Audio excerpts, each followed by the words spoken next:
Muito boa noite. A paz e a graça de Jesus, amém? Massa, estão vivos ainda, né?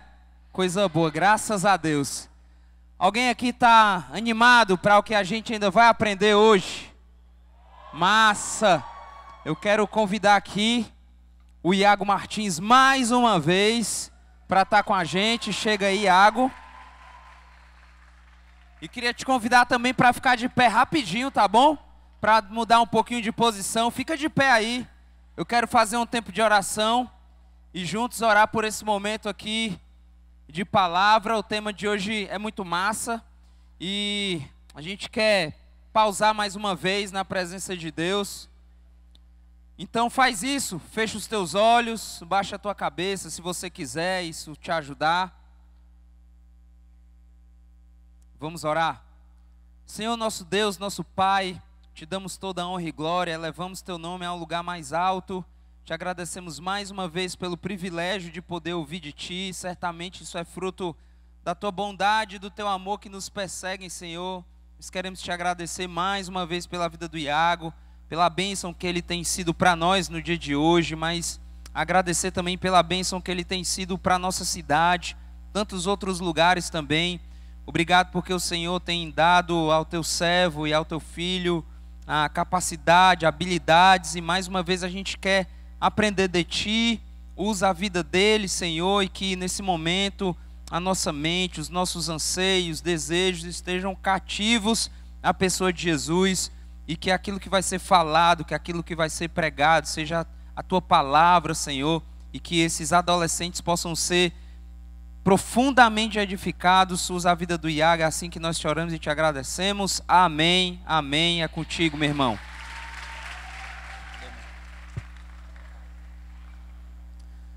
Boa noite a todos.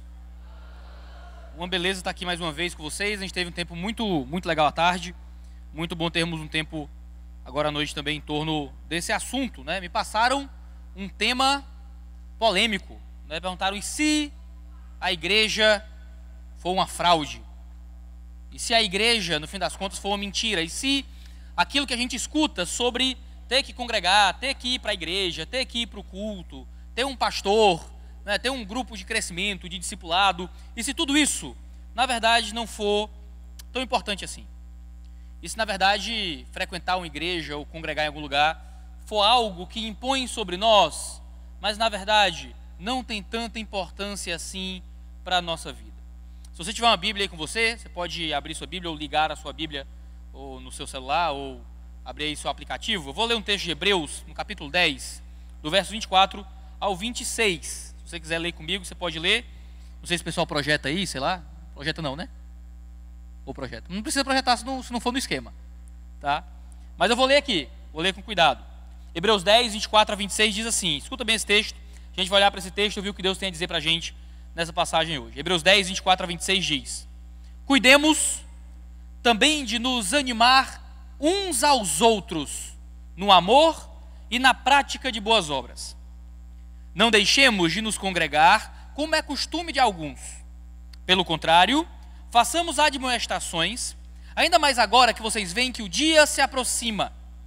Porque se continuarmos a pecar de propósito, depois de termos recebido o conhecimento da verdade, já não resta sacrifício pelos pecados. São 3 versículos, 24, 25 e 26 de Hebreus 10. E esses 3 versículos dizem muita coisa sobre o modo como nós devemos viver a vida como comunidade. A gente vive numa época de individualidade. Você quer ser respeitado em quem você é, em detrimento do outro. Você quer ser respeitado naquilo que te faz você, naquilo que te faz próprio. Nós tentamos definir a nossa identidade. O texto vai dizer que existe a necessidade de congregar. Congregar, está no verso 25, né? Não deixemos de nos congregar. Você conhece essa linguagem, é uma linguagem bem voltada ao mundo de igreja. O que é congregar? É ir para a igreja, é fazer parte de uma comunidade, fazer parte de um corpo, não é, de uma igreja. No entanto, a gente vive numa época em que as pessoas dizem que congregar não é tão importante. Você pode ficar em casa no domingo, você pode seguir a sua vida de acordo com os seus próprios interesses, sua própria agenda. Você não tem que fazer parte da igreja. Para muitas pessoas, congregar é uma coisa opcional. E se você perguntar para elas o que é congregar, o que é fazer parte de uma igreja, o que é que elas vão responder? Bom, fazer parte de uma igreja é ir para o culto no domingo. É isso, congregar é ir para o culto. Se eu perguntar para você, qual é a igreja que você congrega? Você congrega em alguma igreja? Aí você vai dizer, sim. Eu pergunto, por quê? O que é que acontece para que você me prove que você congrega numa igreja? Aí você vai me mostrar uma selfie de você no culto de domingo. Tá aqui, ó. É domingo à noite, 5 horas, estou aqui na igreja, é aqui que eu congrego. Mas é isso que significa congregar de fato? O texto vai dizer o seguinte, no verso 25. Não deixemos de nos congregar, como é costume de alguns. Pelo contrário, façamos admoestações. Olha que interessante. Vamos ver se você acompanha comigo aqui a lógica do texto. Ele vai dizer, o autor de Hebreus, não deixe de congregar. Pelo contrário, façam admoestações. Ele está dizendo que, ao contrário de deixar de congregar, a gente deveria fazer o quê? Admoestações. O que ele está dizendo? Se o contrário de não congregar é fazer admoestações, ele está definindo congregar como fazer admoestações. Aí você pergunta, admoestar, que palavra é essa? Você nem o que significa isso, não é? Admoestar é uma linguagem que é um pouco rebuscada da minha tradução, que é uma tradução bem moderna, Nova Almeida atualizada, que significa basicamente encorajar, corrigir, instruir. Admoestar alguém pode ser traduzido como consolar, corrigir, exortar. Você está, então, congregando quando você faz o quê? Você está congregando numa igreja quando você tem um lugar para ser exortado, para ser encorajado, para ser corrigido, para ser disciplinado, para ser motivado, para ser alimentado no caminho do reino de Deus.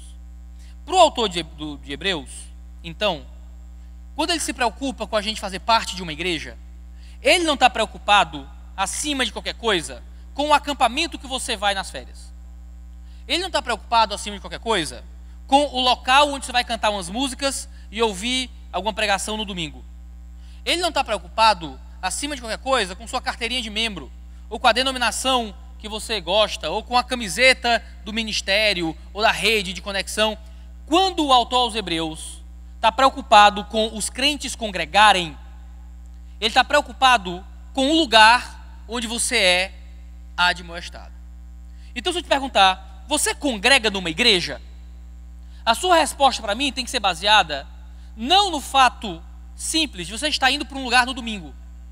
Tem que ser baseado no fato de que você possui à sua volta uma comunidade que te corrige, uma comunidade que te motiva, uma comunidade que te consola, uma comunidade que te pega nos teus erros e tenta te apontar para o caminho do acerto.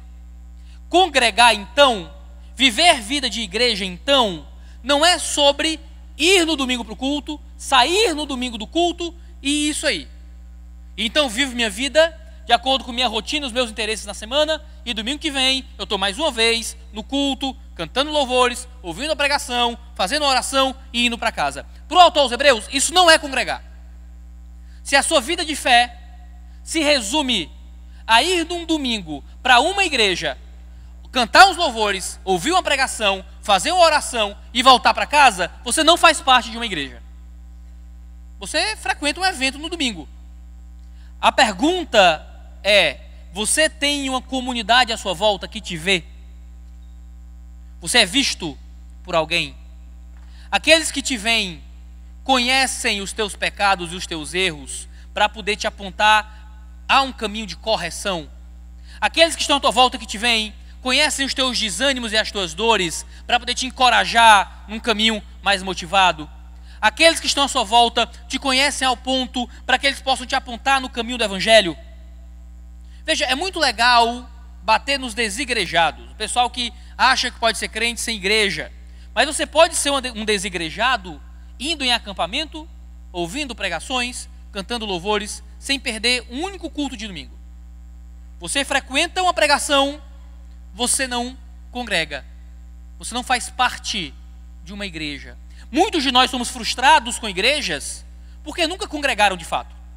A gente é frustrado Porque a gente vai num culto no domingo, canta músicas, ora, prega, ouve pregação e volta para casa.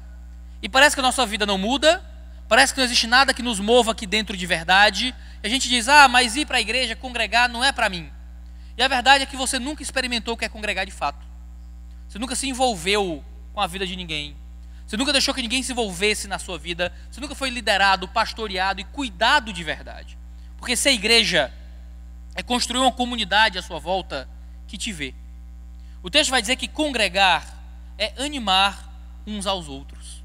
É isso que diz o verso 24, né? Cuidemos também de nos animar uns aos outros no amor e na prática de boas obras. Não deixemos de congregar, como é costume de alguns. Animar, aqui tem o sentido de provocar, sabe? Cuidemos também de nos animar uns aos outros no amor. A ideia é tipo provocar alguém a alguma coisa. Sabe quando você provoca a raiva em alguém? Quando você fica insultando ou zombando de alguém constantemente, você provoca ira naquela pessoa. A ideia é que a gente está provocando algo na igreja. Assim como um bully na escola está tentando provocar algo em você, assim como alguém irritante está tentando te provocar, congregar é provocar o outro. Agora, é provocar o quê? Raiva? Tristeza? Não. É provocar no outro amor e boas obras. Fazer parte da igreja, então, é encontrar um lugar onde você vai estar sendo incentivado, provocado ao bem, ao que é justo, ao que é bom, fazendo isso uns aos outros. Cuidemos também de nos animar uns aos outros. Isso não é uma coisa que você encontra nos pastores.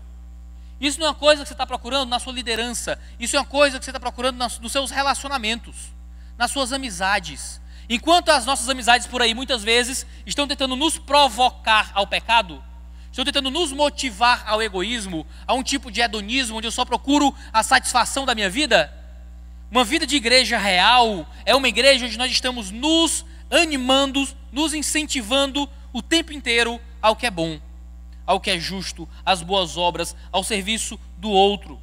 É Paulo que vai escrever isso em 1 Tessalonicenses 5, 11 e 14. Portanto, consolem uns aos outros, edifiquem-se mutuamente, como vocês têm feito até agora. Também exortamos vocês, irmãos, a que admoestem os que vivem de forma desordenada, consolem os desanimados, amparem os fracos, sejam pacientes com todos. Nós precisamos de uma igreja, queridos, e viver uma vida de igreja onde nós olhamos uns para os outros. É uma igreja que não vive simplesmente numa estrutura vertical, onde existe uma liderança, uma voz de autoridade que manda e desmanda, e você tem pessoas em cima de você, a quem você se reporta. Tudo isso pode ter a sua importância, mas congregar é muito mais sobre olhar para o lado, ver o que acontece do lado, receber apoio do lado. Se você não tem uma rede de relacionamentos, uma rede de amizades, uma rede de pessoas que te apontem e te animem constantemente para o amor, te animem constantemente para o bem e para o serviço, você ainda não entendeu o que é essa igreja. Enquanto a sua vida de fé for ser rodeado de pessoas que te apoiam no pecado, que te apoiam no erro, que quando você quer ser egoísta, estão lá para te aplaudir, quando você quer ser vingativo, estão lá para te apoiar, quando você quer simplesmente satisfazer os seus prazeres, estão ali para bater palma, você ainda não entendeu o que é ter uma igreja com você. Ter uma igreja à sua volta é ter pessoas que quando você escolher o caminho do pecado, eles vão estar ali para te lembrar que o caminho de Deus é melhor do que esse. Que quando você tentar ceder ao erro, se entregar àquilo que é do teu próprio coração, eles vão estar ali, não para te apoiar no que foi errado, mas para te consolar e te exortar no caminho do que é bom. Para quando você estiver tomando decisões difíceis na tua vida, que envolvem se sacrificar para viver mais próximo de Deus, eles vão estar lá para te dar força nisso. Isso é o verdadeiro ministério cristão. Isso é uma verdadeira vida que é útil, que vale a pena. Onde você vai poder olhar para trás e se orgulhar do que você viveu. Onde você vai encontrar propósito e objetivo. Vocês muitas vezes vivem a vida tentando descobrir quem são. Vivem essa fase da vida tentando encontrar identidade, tentando encontrar um jeito de se olhar no espelho e ter certezas sobre o que você é. E você pode encontrar em Cristo já a certeza daquilo que Deus colocou no mundo para fazer. Nós fomos colocados nesse mundo para apresentar Jesus, para viver por Ele, para crer na obra dEle e comunicar a grandeza dessa obra para os outros. Ao invés de ficarmos a vida inteira sambando de um lado para o outro, tentando encontrar alguma identidade e algum propósito, nós já temos em Cristo o nosso propósito, nós já temos em Cristo a nossa missão, nós já temos em Cristo o nosso trabalho, a nossa vocação. Você pode viver isso agora, aos 9, aos 12, aos 10, aos 18, aos 20, aos 30, aos 50, aos 90. Você pode encontrar em Cristo a razão da tua vida, em Cristo a tua identidade e em Cristo o teu trabalho. E você pode hoje ser um sacerdote, ser um pastor, um missionário, aos 12, aos 15, aos 18, simplesmente sendo aquilo que Deus te chamou para fazer. Alguém que vai encorajar quem está do lado. Significa que você já vive hoje uma vida útil. Hoje, jovem, vive uma vida que faz diferença. Quando você olha quem está do seu lado e você o encoraja no caminho do que é bom. Quando você olha para o seu colega do lado, você lembra a ele que viver para Cristo vale mais. Quando você olha para quem está do teu lado, você lembra que essa vida de pecado não vale a pena.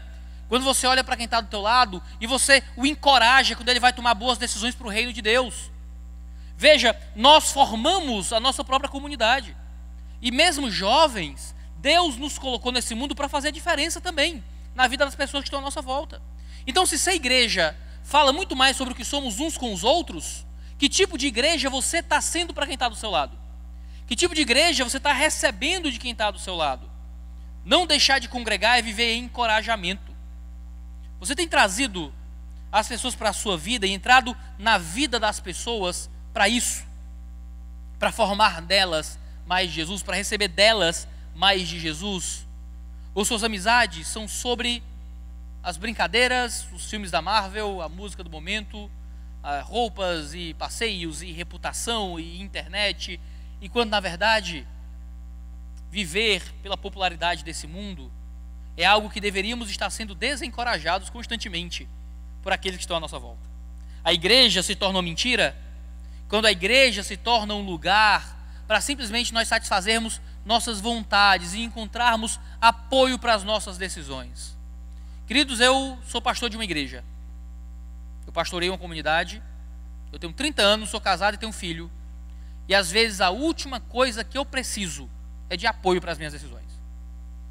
Às vezes o que eu mais preciso é que alguém olhe para a minha cara e diga: meu querido pastor, você está doido. O caminho não é esse não. Não vai por aí. Muitas vezes minha esposa é essa pessoa. Muitas vezes os outros presbíteros da igreja são essas pessoas. Às vezes os amigos são essas pessoas. Às vezes na nossa vida, se a gente acha, a verdade é que na nossa vida, se a gente acha que viver bem, que viver uma vida de igreja confortável, é viver sendo apoiado nas nossas decisões, queridos, a gente vai simplesmente encontrar pessoas que sejam um reflexo do que a gente espera, do que a gente quer, do que a gente deseja. A gente vai usar os outros para o nosso próprio benefício e a gente não vai estar sendo transformado, corrigido e crescido. Transformado para sermos algo superior. Você vive a sua vida esperando um propósito, um chamado, uma razão para viver, quando a razão para viver já está do seu lado, está na obra perfeita de Cristo, e em uma obra perfeita que está à sua disposição para que você viva por ela, vivendo em santidade, vivendo para Deus. O texto diz: não deixemos de nos congregar, como é costume de alguns, pelo contrário, façamos admoestações. O autor aos Hebreus está interessado que a nossa vida seja uma vida de doação ao outro, de entrega ao outro, de serviço ao outro. Muitas vezes nós vivemos uma vida triste e sem propósito, porque nós achamos que vamos nos preencher e nos satisfazer de nós. E quanto mais eu der vazão ao que eu gosto, mais feliz eu vou ser. E quanto mais eu receber o que eu quero, mais completo eu vou ser. E então o autor vai dizer para a gente, o autor aos Hebreus vai dizer para a gente que o modo certo de viver é dando, é entregando, é servindo. Quanto mais você viver para si, mais longe da igreja você vai estar. Quanto mais você entender que vai viver para os outros e que nossa vida é viver para o serviço alheio, mais nós vamos nos aproximar daquele que é o nosso Senhor e Salvador. Isso é maravilhoso porque até os menores de nós importam. Isso é maravilhoso porque até crianças importam, adolescentes importam, jovens importam. Enquanto parece que você tem que ter doutorado para ser alguém do mundo acadêmico, tem que ganhar muito dinheiro para ser alguém no mundo do mercado, tem que ser muito bonito para ser alguém no mundo das mídias, o menor de nós, o pobre, o pouco instruído, o que não foi abençoado com aparência física deslumbrante, o menor de nós, os menores de nós, podem ser completamente úteis para o reino de Deus. Deus suscita louvor até da boca de crianças. Deus usa adolescentes para abençoar outras pessoas. A minha vida com Deus, quando eu era um adolescente, foi muito mais formada pelos outros adolescentes à minha volta do que pela minha própria liderança pastoral. O mesmo na minha juventude. Você vai ser formado pelas pessoas que você escolhe estar ao redor. Vou repetir, certo? Você vai ser formado pelas pessoas que você escolhe estar ao redor. Se você escolhe estar ao redor das pessoas que só te dão apoio nos teus erros, você vai ser formado por isso. E vai viver diante disso. E vai achar que igreja é inútil. Se você escolhe estar ao redor das pessoas que vão te apontar para Deus de novo, querida, aí você vai começar a encontrar aquilo que é a verdadeira transformação que procede da graça. Aquilo que é a verdadeira ação do Espírito Santo. O que é que acontece quando a gente escolhe, então, não viver vida de igreja de fato? O que é que acontece quando a gente escolhe, então, não congregar, não se rodear de pessoas que podem nos apontar no caminho do Evangelho? Primeiro, a gente vive longe do amor verdadeiro. É o que o texto diz. Cuidemos também de nos animar uns aos outros no amor. Se você foge da igreja, você foge do amor. Esses irmãos aqui estavam em perseguição profunda. Eles estavam sendo perseguidos, mortos e ameaçados e presos porque seguiam Jesus em um mundo que era contra essa fé. E eles tinham que amar o outro em tempos tão difíceis. Um amor que crescia em comunidade, porque amar sozinho é difícil. A Bíblia diz que nos últimos dias o amor de muitos esfriaria, que o nosso amor se apagaria, que a gente viveria num tempo cada vez mais egoísta. Eu entendo aqueles que se sentem feridos pela igreja, que por isso fogem da igreja, que não querem se aproximar da igreja, mas um coração ferido pela igreja só encontra cura em mais igreja e não em menos. Ao invés da gente se reunir para se incentivar no amor, no entanto, a gente acaba se reunindo para incentivar ódio, ressentimento, amargura. Eu sei disso. Eu sou membro de uma igreja também. Eu escuto o modo como a gente lida com as nossas próprias dificuldades e como a gente se apoia, às vezes, no que não presta. A verdade é que se a gente não procurar uma igreja saudável e uma comunidade firme para nos apontar no caminho de Deus, o que vai acontecer no nosso coração é o apagamento do amor. Vamos amar menos. Vamos ter um coração cada vez menos amoroso. Seremos cada vez mais parecidos com esse mundo egoísta, onde a gente encontra tantos absurdos, onde pais jogam filhos para a morte, onde filhos matam os pais enquanto dormem, onde as pessoas assaltam e matam, onde as pessoas brigam e se vingam. A gente vive em um mundo de cada vez mais ódio, e o ódio cresce no coração à medida que nós fugimos da escola do amor, que é a igreja. Se a gente deixa de congregar, a gente vive longe da prática do bem, a gente vive longe das boas obras. O texto vai dizer no verso 24: cuidemos de nos animar uns aos outros no amor e na prática de boas obras. Queridos, as boas obras são animadas em comunidade. Nós não somos capazes de fazer o bem de verdade sozinhos. Porque sozinhos, sem igreja, sem pastoreio, sem cuidado, a gente começa a viver a vida de acordo com os nossos próprios planos e interesses. E a gente começa a viver em busca daquilo que a gente quer. Em igreja e em comunidade, a gente começa a ser estimulado por o que é bom. A gente começa a encontrar pessoas que precisam de ajuda e de apoio. E então a gente começa a fazer o que é certo. A gente começa a encontrar força para levar o evangelho. Às vezes a gente não consegue evangelizar na nossa escola, pregar o evangelho para os nossos colegas, porque a gente quer fazer sozinho. E a gente ainda não encontrou outros santos à nossa volta para nos ajudarem. O problema é que ao invés de nos reunirmos para nos incentivar para as boas obras, a gente gasta o horário do culto para fazer outras coisas. A gente despreza a frequência na igreja. A gente gasta tempo que poderia estar gastando nas atividades da igreja, no pequeno grupo, no culto, para estudar, ou para entretenimento, ou para ir para o cinema, ou para passear com quem quer que seja. A gente despreza o tempo na igreja. E por desprezar o tempo com os crentes, por desprezar o tempo com outros santos, a gente acaba se desestimulando na prática do bem. Por que é que você acha que não consegue fazer o bem como deveria? Por que é que você acha que não consegue agir da forma que deveria e é tão constrangido pela maldade do seu próprio coração? Muitas vezes é porque você não encontra força sozinho. Nós encontramos força no outro também. Se a gente foge da igreja, a gente vive longe da volta de Cristo. Eu quero que você preste atenção nisso aqui. O verso 25 vai dizer o seguinte: não deixemos de nos congregar, como é costume de alguns, pelo contrário, façamos admoestações ainda mais agora que vocês veem que o dia se aproxima. O que é que o autor aos Hebreus está dizendo? Que a partir do momento que a gente percebe que Jesus está voltando, que o dia dele se aproxima, a gente precisa congregar. Porque o dia do retorno de Cristo se aproxima, a gente precisa com urgência admoestar uns aos outros. Porque nós crescemos em comunhão com Deus, nessa expectativa de encontrá-lo. Nós somos de novo ensinados constantemente a viver a nossa vida, por essa terra, pelas coisas daqui. Então o que é viver? Viver é acumular o máximo de experiências. O que é viver? Viver é ter bastante dinheiro. O que é viver é ter bastante reputação. O que é viver é ter um carro grande, é fazer muitas viagens, é ser querido, famoso, reconhecido. E a gente esquece que essa vida é cinza. Essa vida é uma grande escola, sabe?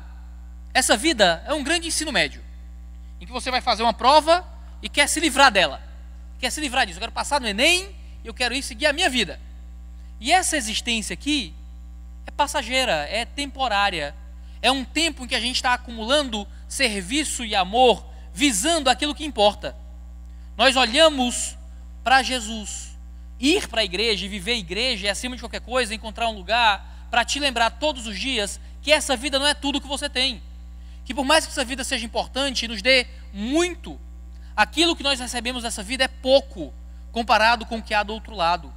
Comparado com a vida eterna e perfeita que nós temos ao lado de Cristo Jesus para sempre.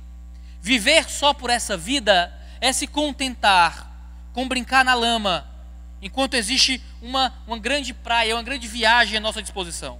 Se contentar com essa vida é comer lixo e se satisfazer com migalhas, enquanto existe um banquete preparado da parte de Deus para cada um de nós. Nós vivemos uma vida mais útil, uma vida mais feliz, uma vida mais plena, justamente quando vivemos na expectativa do retorno de Cristo. Ao invés de vivermos uma vida mundana, egoísta, como se tudo o que existisse fosse essa terra. Nós esquecemos que existe um retorno iminente diante de nós, de Cristo Jesus. Nós esquecemos que Ele está voltando quando nós abandonamos a vida na igreja e escolhemos viver de acordo com os nossos próprios interesses. A verdade, eu digo isso em último lugar, é que quando a gente foge da igreja e foge de congregar, foge de viver em uma comunidade de relacionamentos que nos apontem para Cristo, a gente vive mais perto do pecado. É isso que o texto diz no final do verso 26.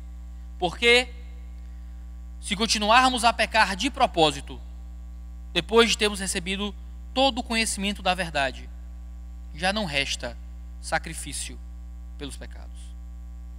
Olha que coisa forte. Eu peço a atenção aqui nesse finalzinho, já que alguns de vocês já dormiram o sermão inteiro, certo? Então olha para cá, só nesse final. 30% estava conversando o sermão todo, outros 15% estavam dormindo. Então me dá esses últimos 10 minutos aqui, tá? Olha para mim com cuidado. Acorda agora vai. O texto vai dizer que se a gente peca de propósito, volta a pecar de forma consciente, depois que a gente recebeu o conhecimento da verdade, o conhecimento de Deus que nos é entregue através da palavra, ele vai dizer que já não resta sacrifício pelos pecados. O que ele está dizendo? Ele fala de sacrifício pelos pecados porque ele está dizendo que a única forma de nós sermos perdoados pelos nossos erros é com um sacrifício. Você pode achar que consegue compensar os seus erros para Deus. Então você consegue tentar compensar seus erros com sua mãe, por exemplo. Então você erra, faz algo errado, desobedece seus pais, aí você tenta fazer uma coisa legal. Aí você diz que ama, pede desculpa, você faz uma coisinha ali para agradar seus pais. Então você tenta compensar suas notas. Você tira a nota baixa, aí você vai ter um trabalho extra para dar um ponto a mais. O professor foi bonzinho, você vai fazer uma resenha, sei lá o quê, para tentar compensar a sua nota baixa. Com Deus, não dá para compensar nada. Diante de Deus, quando a gente peca contra Ele, quando a gente abandona a vida com Ele, quando a gente escolhe viver pelos nossos próprios interesses, pelas nossas próprias vontades e quebra a lei dEle, não tem trabalho extra não tem prova final, não tem recuperação, não tem jeito. Acabou. Diante de Deus, todos nós, eu e vocês, somos todos reprovados, sumariamente. Porque nenhum de nós é bom o bastante para ser aprovado por Deus. Nenhum de nós é bom o bastante para ser aceito por Deus. Então, o que é que o texto vai dizer? Que a única forma de sermos aceitos por Deus é com um sacrifício. É quando o próprio Deus entrega o seu Filho, para que o seu Filho receba para si a nota que era nossa. Para que ele receba para si a reprovação diante de Deus que era nossa. A dívida impagável que nós temos com Deus, Jesus assume para si. E ele se sacrifica, morre em nosso lugar, para que então nós possamos ser aceitos por Deus.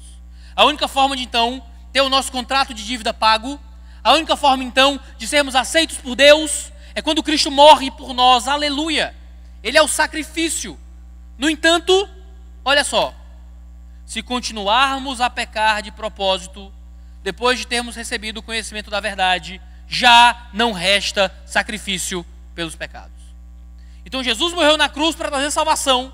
Jesus morreu na cruz para trazer comunhão com o Pai. Jesus morreu na cruz como sacrifício em nosso lugar. Mas se continuamos vivendo do jeito que queremos, a gente não recebe esse sacrifício. Se continuamos a viver no pecado, a gente não vive mais debaixo desse sacrifício. Então o que é que a gente precisa? Então o que é que a gente precisa urgentemente para continuar vivendo debaixo desse sacrifício? O texto vai dizer que é de igreja, é de congregar, é de continuar recebendo exortação, é de continuar sendo animado, é de continuar sendo encorajado no caminho do que é bom. Ou seja, você quer continuar debaixo do sacrifício que te garante perdão dos pecados?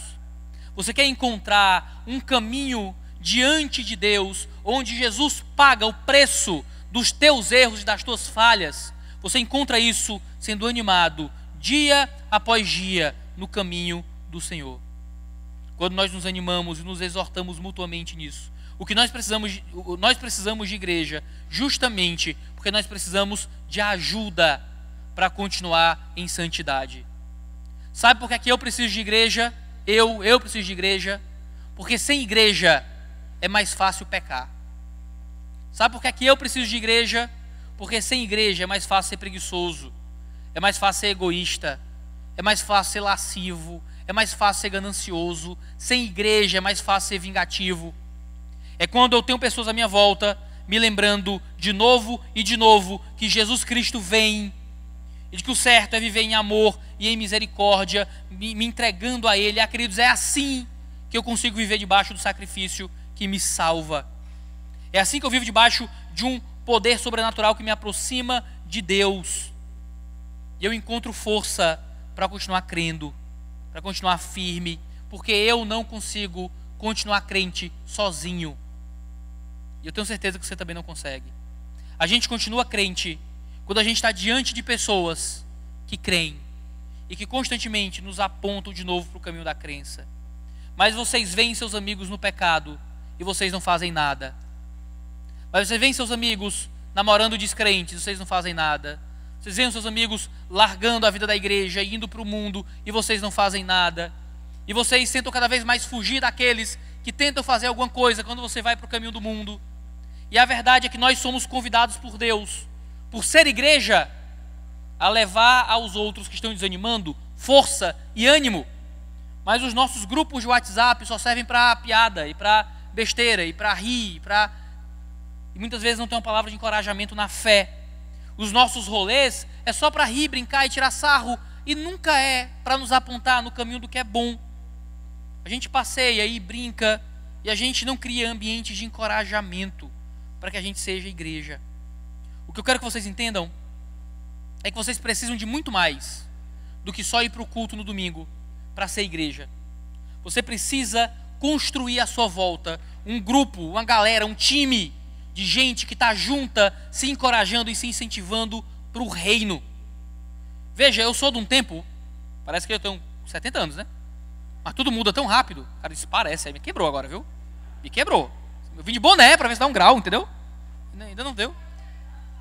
Meu cabelo, é que eu rapei o cabelo, aí tá meio ridículo. Mas eu sou de um tempo em que a gente se unia em galera. Então Então tinha um grupo do não sei o quê. Aí tinha assim, tinha o Zemo, que era a galera meio triste que queria morrer, né? Tinha um Zemo, né? Aí tinha os otaku, que era a galera que via anime, certo? Paulo Vitor ali era um otaku, ó, via anime, se vestia de Naruto, essas coisas, certo? Tinha os roqueiros, certo? E tinha os grupos, certo? Aí cada um tinha do seu grupo e era contra o grupo do outro. Então o Zemo odiava os roqueiros, e os roqueiros odiavam os otaku, e tinha esse negócio todo, certo? Hoje eu não sei mais como é que o mundo existe, eu não sei mais nada, que eu estou perdido, certo? O que eu sei é que nós temos um grupo, nós temos uma galera, nós temos um time, que é o time da fé, que é o time dos santos, é o time dos salvos, é o time dos que estão debaixo desse sacrifício. E que debaixo desse time tem gente de todo jeito. Tem os caras dos anime, tem os caras que gostam de um rock, tem o pessoal que gosta de um K-pop, que ouve BTS, entendeu? Tem de tudo lá dentro. E nesse time que tem de tudo, tem que ter uma coisa, tem que ter Jesus, tem que ter encorajamento mútuo, tem que ter a menina do K-pop encorajando o rapaz dos anime a continuar crente em Jesus, e o cara dos anime encorajando o cara do rock de que ele tem que querer continuar na fé e largar o pecado. E você tem essa galera que é firmada muito mais do que por preferência musical, por gosto de filme. A gente tem essa galera que é formada pela fé em Cristo Jesus, e que é definida pela fé em Cristo Jesus, e que cresce todos os dias na fé em Cristo Jesus. E se nós queremos viver uma vida que realmente representa a vontade de Deus para o mundo, nós vivemos uma vida onde a gente se encoraja em Jesus. Mais do que se encorajar a assistir o filme do momento, mais do que se encorajar a participar de determinada atividade, mais do que convidar para determinado rolê, a gente vive se encorajando de novo e de novo a continuar nesse Cristo. Isso é ser igreja. Isso é viver uma vida de fé real. E isso é encontrar a tua identidade. Porque hoje você vive baseado em uma ideia, em uma imagem de si, amanhã em outra, depois de amanhã em uma terceira. O mundo tenta te dizer que você é várias coisas. E quando você encontra Jesus e encontra esse sacrifício perfeito, quando ele na cruz toma o pecado que era teu, aí você encontra força e esperança para viver em um mundo completamente novo, onde o mundo nunca vai te entender, onde esse reino dessa era nunca vai conseguir te compreender, porque você é muito superior, porque você é maior, porque você é melhor, porque você encontrou agora um caminho diferente, onde você não está sujeito aos mesmos anseios e aos mesmos medos desse mundo simples, onde tudo é sobre conseguir o novo desejo do momento. Você agora encontrou um propósito para além dessa vida, para além desse mundo, para além desse reino, onde as pessoas matam e morrem para conseguir suas pequenas coisinhas. E você encontrou já alguém que morreu para te dar tudo o que importa, que é o sacrifício perfeito de Cristo em te trazer para perto de Deus. Espero que isso te motive a querer viver mais perto da vida da igreja. Vamos orar, pedir a bênção de Deus e então seguir. Senhor Deus, nós te agradecemos e te louvamos pela tua palavra. Eu peço que teu Espírito desça sobre nós e nos guie à tua presença, nos guie à tua majestade, nos guie ao teu sacrifício, Senhor. Nos ajuda, meu Pai, a vivermos uma vida que representa a tua vontade nesse mundo. Nos ajuda a vivermos vida de igreja, a vivermos relacionamentos reais e eficazes. Nos ajuda a encontrarmos pessoas à nossa volta que nos encorajem e nos apoiem no caminho do Evangelho. Nos ajuda, Senhor, a não sermos simplesmente fruto do nosso tempo, mas nos ajuda a sermos pessoas que transformam a sociedade, que transformam a nossa própria igreja, que transformam o nosso grupo de amigos debaixo da tua boa mão. Eu oro e eu imploro para que tua graça nos mova em tudo isso. No santíssimo nome de Jesus. Amém e amém.